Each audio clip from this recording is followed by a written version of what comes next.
Bharatiya Janata party Sindhudurg यांच्या वतीने आणीबाणीला 50 वर्ष पूर्ण झाल्याच्या निमित्ताने बुधवारी 25 जून रोजी संविधान हत्या दिवस म्हणून ओरोस येथे जाहीर कार्यक्रम करण्यात आला। या कार्यक्रमाला गोवा भाजपा उपाध्यक्ष माजी खासदार नरेंद्र सावईकर प्रमुख वक्ता म्हणून उपस्थित होते।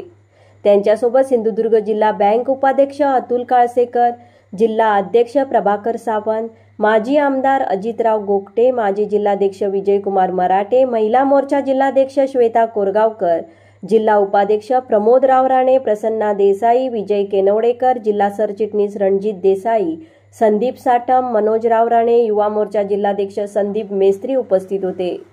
या कार्यक्रमाचे प्रास्ताविक कार्यक्रमाचे संयोजक राजू राऊळ यांनी केले। या निमित्ताने आणीबाणीत कारावासात असलेल्या 34 संविधान सैनिकांचा सत्कार करण्यात आला। नंबर 1 निर्धार न्यूज, ओरस।